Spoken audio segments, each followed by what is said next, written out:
সবাইকে আমন্ত্রণ। Clemon beyond the গ্যালারিতে হাজির হয়ে গেছি আমি রেজওয়ানুজ্জামান। আর আজকে আমাদের সঙ্গে দুজন অতিথি আছেন, আমি পরিচয় করে দিতে চাই। দুজনই সাবেক ফুটবলার, বাংলাদেশের মাঠ কাঁপানো ফুটবলার এক সময়, বর্তমানে ফুটবল ফেডারেশনের নির্বাহী কমিটিতে নির্বাচিত সদস্য হিসেবে দায়িত্ব নিয়েছেন। প্রথমেই আছেন ইকবাল হোসেন, ১ নম্বর সদস্য হয়েছেন যিনি নির্বাচনে। আছেন গোলাম গাউস, আমাদের সঙ্গে আরও একজন নির্বাহী কমিটির সদস্য। স্বাগত জানাচ্ছি আপনাদের দুজনকে। ধন্যবাদ। আজকে কথা বলবো ফুটবল নিয়ে। ফুটবলের নতুন প্রাণের সঞ্চার হয়েছে। আমরা গত কিছুদিন ধরেই দেখছি হামজা চৌধুরীকে কেন্দ্র করে যেই শুরুটা হয়েছে সেটা আসলে কতটা ফুটবল ফেডারেশন ধরে রাখতে পারবে কিংবা ধরে রাখার জন্য পরিকল্পনা আসলে কি, সেই বিষয় নিয়ে কথা বলবো আমাদের দুই অতিথির সঙ্গে। ইকবাল হোসেন এবং গোলাম গাউস আছেন আমাদের সঙ্গে। এবং ইকবাল হোসেন কিন্তু জেলা লীগ কমিটির চেয়ারম্যান এবং গোলাম গাউস কিন্তু কম্পিটিশন কমিটির চেয়ারম্যান, ফুটবল ফেডারেশনের দুটি স্ট্যান্ডিং কমিটি যদি আমরা বলি। প্রথমেই জানতে চাই যে ইকবাল ভাই, যে সময় আপনারা দায়িত্ব নিয়েছিলেন তখন ফুটবলের প্রতি মানুষের আগ্রহ তেমনটা ছিল না, কিন্তু এই কয়েক মাসের ব্যবধানে কিছুটা পরিবর্তন হয়েছে, এটা আমরা দেখছি এবং স্পষ্ট, এবং নিশ্চয়ই আপনারা সেটা আরও বেশি সামনে থেকে ফিল করছেন। মানে সেই ফিলসটা আসলে কেমন এবং সেটা আসলে কাজ করতে প্রেরণা দিচ্ছে কিনা, কিংবা সেটাকে কেন্দ্র করে আসলে ফুটবল ফেডারেশনের পরিকল্পনা কি? দেখেন, আমি বলবো যে আসলে ফুটবলের একটা সুসময় এখন আমরা অতিক্রম করতেছি। দেখেন, হামজা আসার পর আমাদের ওয়েবসাইটগুলো দেখেন, এখানে আমাদের ফলোয়ারের সংখ্যা অনেক বেড়ে গেছে। প্লাস হামজা আসার পর আমি নিজে হামজাকে, আমি গাউস ভাই, আমরা সহ হামজাকে কিন্তু আপনার সিলেটে গেছি বরণ করতে। তো আমরা ওইখানে গিয়ে দেখছি যে উন্মাদনা কি, হামজার বাড়িতে গিয়েছি আমরা। তবে আমি বলবো যে আসলে এটা আমাদের ফুটবল ফেডারেশনের জন্য, দেখেন আজকে অনেক স্পন্সর আমাদের কাছে আসতেছে ডিউ টু ভালো করছি বিদায়। জি, হামজা আসার পর আমাদের টিমের যে মোটিভ, আমাদের ফেডারেশনের যে মোটিভ, আমি বলবো যে একটা উচ্চ লক্ষ্যমাত্রা নিয়ে আমরা আগাচ্ছি। আগামীতে এই হামজাকে অনুসরণ করে আমাদের কাছে ধরেন এখন আরও 20-25 জন প্লেয়ারের ইনফরমেশন আসছে যারা বাংলাদেশ টিমে খেলতে চায়। এটা কিন্তু আমাদের জন্য একটা প্লাস পয়েন্ট। আমি বলবো যে এই হামজাকে অনুসরণ করে কাউকে না কাউকে তো কোথাও থেকে শুরু করতে হবে। এই হামজাকে অনুসরণ করে আমাদের যে প্লেয়ারগুলো আসছে, আমরা কোচের সাথে কথা বলেছি, আমরা কিন্তু ওদেরকে ট্রায়ালের ব্যবস্থা করবো, এখন ইমিডিয়েট ট্রায়ালের ব্যবস্থা করবো। আমাদের প্রেসিডেন্ট আমাদেরকে বলে দিয়েছে যে আপনারা ফুটবল নিয়ে কাজ করেন বিধায় যেসব প্লেয়াররা আসছে তাদেরকে ট্রায়ালের ব্যবস্থা করে দেন। কোচের সাথে কথা হয়েছে। আমরা ইতিমধ্যে ধরেন আমাদের সামনে আন্ডার-19 একটা টুর্নামেন্ট আছে, এই টুর্নামেন্টে কিন্তু অনেকগুলো ফরেন প্লেয়ার অলরেডি ট্রায়াল দিয়েছে। তো আশা করি ন্যাশনাল টিমে আগামীতে বেশ কিছু প্লেয়ার আসবে। এতে কি হবে, এতে ভালো প্লেয়ার আসলে আমাদের বাংলাদেশ টিমটা শক্তিশালী হবে। আর আপনি একটা জিনিস মনে রাখবেন, টিম যখন ভালো করবে সব ক্ষেত্রে কিন্তু আমরা সহযোগিতা পাবো। হামজা আসার পর যে উন্মাদনার সৃষ্টি হয়েছে বাংলাদেশের ফুটবল নিয়ে, মানুষ যেভাবে আশা করতেছে, আমার বিশ্বাস আগামী জুনের 10 তারিখে আমাদের সেকেন্ড ম্যাচ আছে এবং প্রথম হোম ম্যাচ আছে। আমরা সর্বাত্মকভাবে চেষ্টা করতেছি ঢাকা স্টেডিয়ামে করার জন্য। তো আমার বিশ্বাস এই ম্যাচে যদি আমরা গুড রেজাল্ট করতে পারি, আমরা এশিয়ান কোয়ালিফায়ার জন্য অনেক দূর আগে যাব। এই জন্য আমাদের ফেডারেশনের তরফ থেকে বলা আছে, ন্যাশনাল টিমকে সাপোর্ট দেওয়ার জন্য যা যা দরকার লাগে আমরা সমস্ত ব্যবস্থাই রাখবো। ইনশাল্লাহ আগামীতে আমাদের একটা ভালো টিম আপনার দেশবাসীকে উপহার দিতে পারবো। অবশ্যই, মানে অনেকগুলো পরিকল্পনার কথা বললেন, কিন্তু বেশিরভাগই বিদেশি প্লেয়ার কেন্দ্রিক। আমি বলছি যে এটা হয়তো বা শর্ট টার্ম আমাদের সাকসেস এনে দেবে, কিন্তু এটাই কি আসলে লং টার্ম গোল ফুটবল ফেডারেশনের, যে সবসময় ফরেন প্লেয়ার কিংবা বাংলাদেশি বংশোদ্ভূত প্লেয়ারদেরকে এনে দল করা, এটাই কি আসলে একমাত্র ওয়ে হতে পারে ফুটবলের? মানে গাউস ভাইয়ের কাছে জানতে চাই প্রথমে। না, আমাদের লোকাল প্লেয়ারদের তৈরি করতে হবে, পাইপলাইন মজবুত করতে হবে। ওইটা কিন্তু আমার প্রেসিডেন্ট সবার আগে ওইটাই করতে চাচ্ছে, ওইটাই করবে। তার দেন আমরা ফরেন প্লেয়ার যেটা পাই ওইটা হলো আমাদের বাড়তি অ্যাডভান্টেজ, টিম ভালো করার ক্ষেত্রে যেটা হবে। আমার এটা পাইপলাইন আমরা নিয়ে অনেক কাজ করছি। আন্ডার-15, আন্ডার-19 এগুলো কিন্তু অলরেডি টুর্নামেন্ট শুরু হয়ে গেছে, এগুলা কিন্তু কাজ করতেছে। মানে সেই জায়গাটা আপনি মনে করছেন যে আসলে লোকাল প্লেয়াররাও তৈরি হবে, লোকাল প্লেয়ার তৈরি হবে।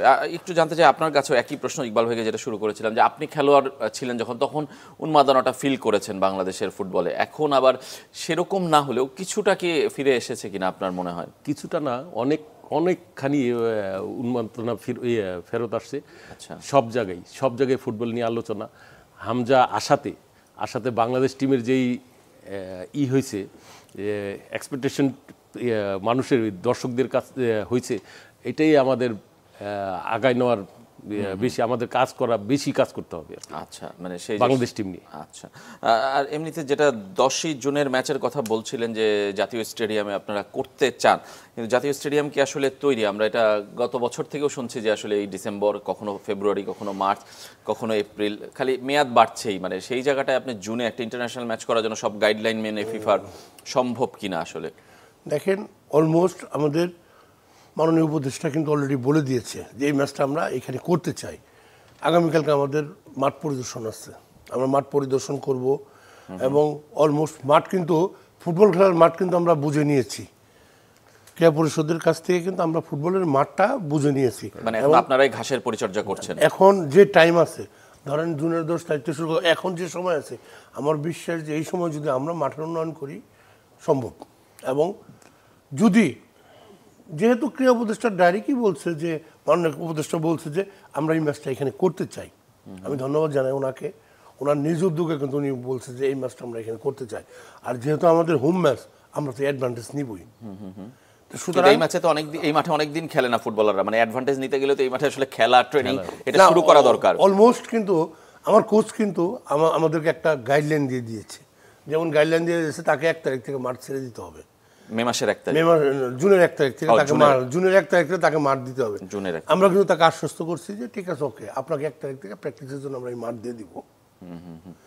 বাংলাদেশ টিম ওইখানে প্র্যাকটিস করবে, নিজস্ব হোম গ্রাউন্ড প্র্যাকটিস করবো, এই অ্যাডভান্টেজটুকু আমরা নিতে চাই। দেখেন, আমরা লাস্ট ইন্ডিয়া ম্যাচে কিন্তু আমাদের উপর কিন্তু অনেক ধকল গেছে। যেমন যে মাঠ দিয়েছে, যে মাঠ ইন্ডিয়া আমাদেরকে প্র্যাকটিসের জন্য দিয়েছে, ওই মাঠ কিন্তু পর্যাপ্ত মান না। হ্যাঁ, আমি বলবো যে শিলং একটা পাহাড়ি এলাকা হতে পারে, বাট আমাদেরকে কিন্তু এইসব দিক দিয়ে কিন্তু অনেক পিছিয়ে রাখছে। আমরা এই জন্য আমাদের হোম অ্যাডভান্টেজের এই ম্যাচগুলোকে আমরা আমাদের মতো করে দেখতে চাই। তো আশা করি যে সময় আছে এই সময়ের মধ্যে সম্ভব।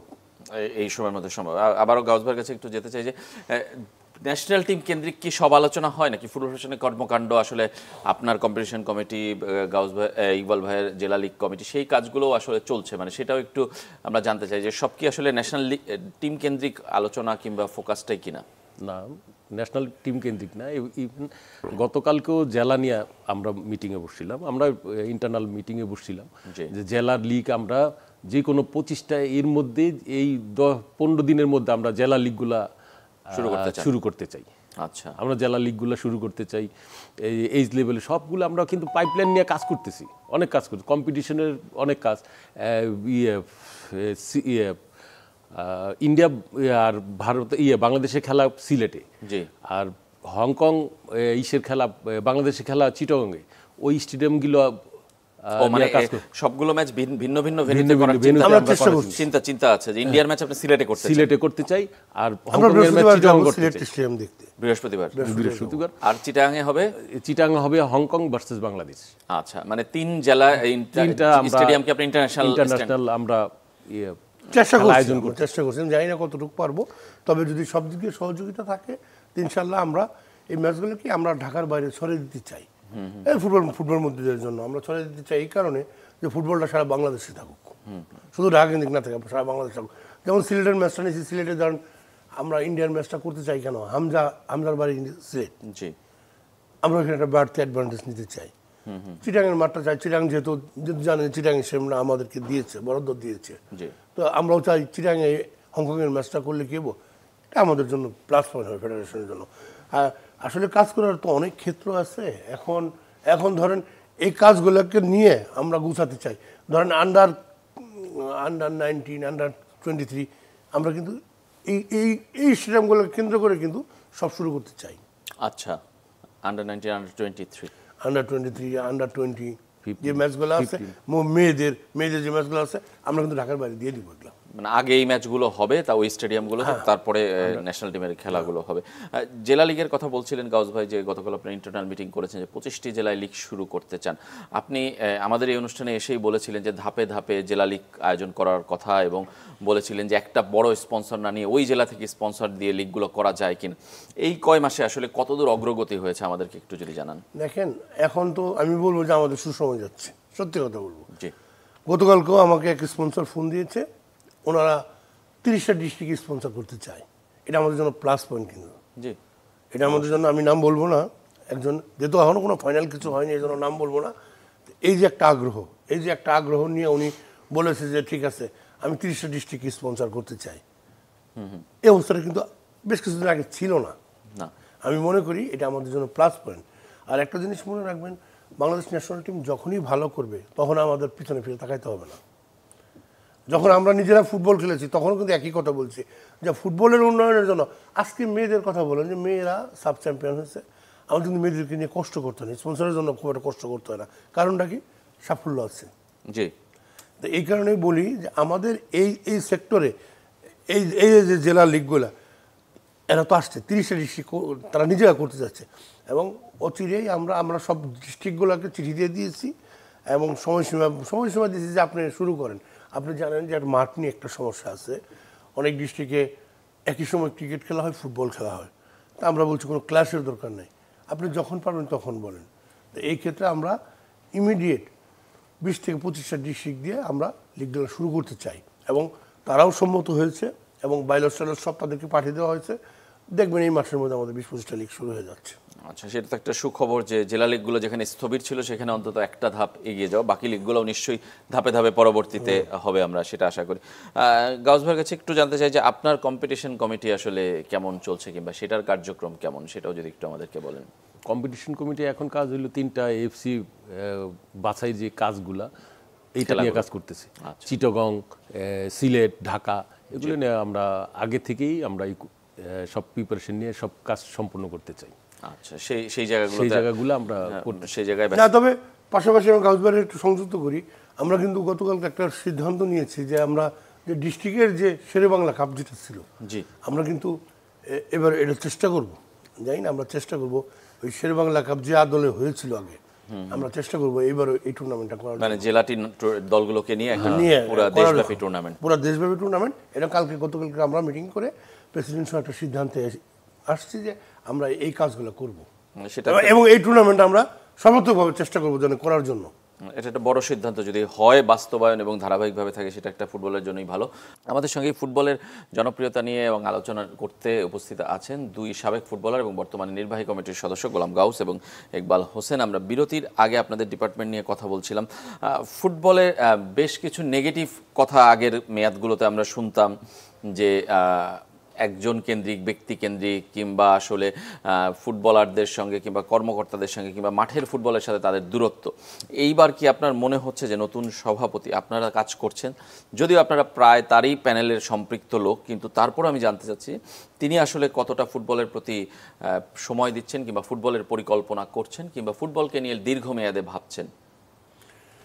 আসলে দেখেন, আমাদের বর্তমান প্রেসিডেন্ট যেভাবে কাজ করছে, ওনার প্রয়োজন হলে কিন্তু উনি সবাইকে ডেকে নিয়ে, যেমন গতকালকে আমরা একটা আনঅফিসিয়াল মিটিং করেছি, যে কোনো 5-6টা সিদ্ধান্ত নিতে হবে, কি হয়েছে, উনি আমাদেরকে ডাকছেন, আমরা গেছি, যাওয়ার পর উনি কিন্তু তাৎক্ষণিকভাবে ওইখানে সিদ্ধান্ত দিয়েছেন। এবং আপনি জানেন সে গত পরশুদিনও কিন্তু রাত 4টা পর্যন্ত অফিস করেছে। এবং আমি তো অবাক হই যে উনি মাঝে মাঝে সকাল 8:30টায় ফেডারেশন চলে যায়, যখন আমাদের স্টাফও আসে না, 8:30টায় চলে যায়। তা আমি বলবো যে আসলে ওনার সাথে কাজ, আমার ব্যক্তিগত অভিমত হলো, আমি অনেকদিন ওনার সাথে ছিলাম, মাঝখানে 4 বছর আমরা ছিলাম না, উনিও ছিলেন না, আমিও ছিলাম না। আমার ব্যক্তিগত অভিজ্ঞতার থেকে বলি, উনি আসলে অত্যন্ত অত্যন্ত প্রিয়, কাজপ্রিয়। আচ্ছা। এবং আর সবচেয়ে বড় জিনিস হলো, উনি একটা জিনিস সমস্যা হলে উনি আপনার কাছে শুনে এটা সমাধানের চেষ্টা করে। এটা হলো শেয়ার করার জায়গাটা আমাদের খুব উন্মুক্ত শেয়ার করার জায়গাটা। আর এখন বর্তমানে আমরা যারা ফেডারেশনে আসছি, আমরা যারা দায়িত্বপ্রাপ্ত আছি, এবং আমাদের মধ্যে একটা গুড আন্ডারস্ট্যান্ডিং আছে যে ঠিক আছে আপনার ওই কমিটি করেন, যেমন ধরেন গাউস ভাইয়ের কমিটিতে আমি কাজ করি, গাউস ভাই আমি এগুলো করবো, শেয়ারের জায়গাটা অনেক বড় আমাদের। আমি মনে করি আমরা প্রাউড ফিল যে আমরা প্রেসিডেন্টের আন্ডারে কাজ করতেছি। গাউস ভাইয়ের কি একই মত নাকি? একই মত, মানে অত্যাধিক কাজ প্রিয়। ওই যে 8টায় চলে যায়, সব কোনো স্টাফ নাই ফেডারেশনে, উনি চলে গেছে, আপনারা কোথায়? আমরা ওই সময় একটু প্রেশার করে, আমরা যদি কাজ করতে না চাই, তার দেখা দেখে আমরা বেশি উৎসাহিত হই, আমাদেরও তো কাজ করতে হবে ফুটবল নিয়ে। আমি আপনার আরেকটা উদাহরণ দিই, ধরেন মেয়েদের এই প্রবলেম যখন ক্রিয়েট হয়েছে, আমি প্রেসিডেন্ট কিন্তু রাত্রে 2টা পর্যন্ত ফেডারেশনে ছিলাম, মেয়েদের সাথে কথা বলছি, এবং ফেডারেশনটা 3টায় বেরিয়েছি, মানে মেয়েদের সাথে পার্সোনালি মেয়েদের সাথে কথা বলে বলে তারপর বেরিয়েছি। তো আমি বলবো যে এটা তো আসলে উনি ব্যস্ত মানুষ, এরপরও সময় বের করে এগুলো করা কিন্তু অনেক বড় জিনিস। তো আমি বলবো যে আসলে উনি একটা কাজের লোক, এবং ওনার সাথে কাজ করে অনেক মজা পাই আমরা সত্যি। মানে ফুটবলের কি আসলে পরিবর্তনটা কি আমরা খালি হামজাকে কেন্দ্র করেই দেখতে পাবো, নাকি আপনি মনে করেন যে ওভারঅল দেশে মানুষের এই যে ফুটবলের যে জনপ্রিয়তা কিংবা মানুষের আগ্রহ সেটা আসলে স্থায়ী হবে, আমরা লং টার্মে কোনো কিছু দেখতে পাবো? আমি আপনাকে এতটুকু আশ্বস্ত করতে পারি যে আসলে হামজা কেন্দ্রিক একটা উপলক্ষ্য লাগে। জি, যে কোনো একটা ভালো জায়গায় যাইতে গেলে আমি মনে করি হামজা আমাদের একটা উপলক্ষ্য, জি, কিন্তু কাজ তো আমাদের করতে হবে। তা আমার বিশ্বাস আমরা যেদিন ফেডারেশনে আসছি বলছি কিন্তু যে আমাদের লক্ষ্য হলো সারা বছর ফুটবল মাঠে রাখা, যত খেলা হবে তত আমাদেরকে মানুষ চিনবে। এবং আমি আপনাদেরকে আশ্বস্ত করি আগামী দিনে আমাদের প্রতিজ্ঞা যে সারা বছর আমরা ফুটবল মাঠে রাখবো, এটা কিন্তু আমাদের প্রতিজ্ঞা। মানে সেটা কি শুধু ঢাকা কেন্দ্রিক নাকি? ঢাকায় তো 8-9 মাস ফুটবল হয়। ঢাকা কেন্দ্রিক, এটা সারা বাংলাদেশে। আচ্ছা, হয়তো আপনি এখন পাচ্ছেন না যে জেলা লিগগুলো শুরু হয় নাই বা বিভিন্ন জায়গায় টুর্নামেন্ট শুরু হয় নাই, তবে আমি আপনাকে এতটুকু আশ্বস্ত করতে পারি আমাদের দিক নির্দেশনা আছে, সারা বছরব্যাপী ফুটবলটা সারা বাংলাদেশে ছড়িয়ে থাকবে। এটুকু বলতে পারি যে মানুষ খেলতে খেলতে হাঁপায় যাবে, এইটুকু কথা আপনাদেরকে বলতে পারি, এই আশ্বস্ত করতে পারি। গাউস ভাই, অলরেডি কিন্তু 15 জেলা ভিত্তিক শুরু হয়ে গেছে। জি, আমরা 15 কিন্তু সারা বাংলাদেশ চলছে, তারুণ্যের উৎসবের অংশ হিসেবে হয়েছে, চলছে। 19ও শুরু হয়ে যাবে, 19ও শুরু হয়ে যাবে, আর 23 আমার এই পাইপলাইনের এইগুলা যদি অলরেডি সারা বাংলাদেশ চলে, শেরেবাংলা কাপ যদি আবার ফিরে আসে, তা আমার পাইপলাইন আমার স্ট্রং, ইনশাল্লাহ আমি মনে করি ভালো হবে। ন্যাশনাল টিমের একটা লাস্ট প্রশ্ন আমার, যে ন্যাশনাল টিমে হামজাকে কেন্দ্র করে উৎসাহ বেড়েছে, কিন্তু সেই গোল করার সমস্যাটা কিন্তু মিটছে না, মানে স্ট্রাইকারদের আসলে সেই সংকট কি কাটবে, মানে এই প্রকল্পগুলো কিংবা এই টুর্নামেন্টগুলো বাস্তবায়নের পরে আপনাদের কি মনে হয়? দেখেন, এখানে কিন্তু আমরা আজকের থেকে ভুক্তভোগী না, আমরা কিন্তু অনেকদিন ধরে আমরা ভুক্তভোগী। ধরেন একটা সময় বাংলাদেশে আসলাম ভাইরা যখন খেলছে তখন এই শাকিং নকিব ভাইয়া খেলছে, তারপরে বিভিন্ন প্লেয়ার গাউস ভাইরা খেলছে, সবশেষে আলফাজ কিংবা এমিলি তখন কিন্তু আমাদের একটা গ্যাপ ছিল না। এখন একটা শূন্যতা হয়েছে। তবে আমার বিশ্বাস যদি কিছু আমি বলছি কাকু না কাকু শুরু করতে হবে, যদি কিছু প্রবাসী 2-4 জন ভালো স্ট্রাইকারের সন্ধান আমাদের কাছে আছে। আমরা নির্ভরশীল হতে চাই না যে আমরা প্রবাসী প্লেয়ার আসবে আমরা নির্ভরশীল হতে চাই না। তবে আমাদের দেশেও যারা আছে আমি বলবো যে তাদের সুযোগ আছে। আর যেহেতু একটা জিনিস দেখবেন যে এই যে আমরা ঢাকা লিগ করি, ঢাকা লিগে কি হয়, একটা বড় টিমে কি হয়, এই পজিশনগুলো ফরেন প্লেয়ার খেলে, এটা কিন্তু আমাদের একটা সমস্যা। এই পজিশনগুলোর মধ্যে যেহেতু ভাইটাল পজিশন, এই পজিশনগুলো ফরেন প্লেয়ার খেলে আমার লোকাল প্লেয়ার খেলতে পারে না। এক্ষেত্রে তাকে প্রুভ করতে হবে যে হ্যাঁ, হি ইজ দ্য বেস্ট। এর জন্য বলি যে কিছু ফরেন কালেকশন আমাদের কাছে আছে, যদি ওরা আসে আমার বিশ্বাস যে হয়তো জুনের 10 তারিখে কিছু একটা আকর্ষণ দেখতে পাবেন, কিছু 10 জুনেই আমরা দেখতে পাবো ইনশাল্লাহ। মানে এটা আকর্ষণ রয়ে গেল। ধন্যবাদ আপনাদের দুজনকে আমাদের স্টুডিওতে আসার জন্য। আমাদের সময় আসলে শেষ। হামজাই শুধু একমাত্র আকর্ষণ, আরও আকর্ষণ আসছেন। ইকবাল ভাই যেটা বললেন সেটা যদি সত্যি হয় তাহলে বাংলাদেশের ফুটবল আসলে অন্ততপক্ষে বর্তমান সময়ে ভালো কিছু উপহার দেবে, কিন্তু লং টার্মে দেশি প্লেয়াররাই কিন্তু বাংলাদেশের সম্পদ, তাদের উপরই নির্ভর করতে হবে। সবাই ভালো থাকবেন। আজকের মতো এখানেই শেষ করছি।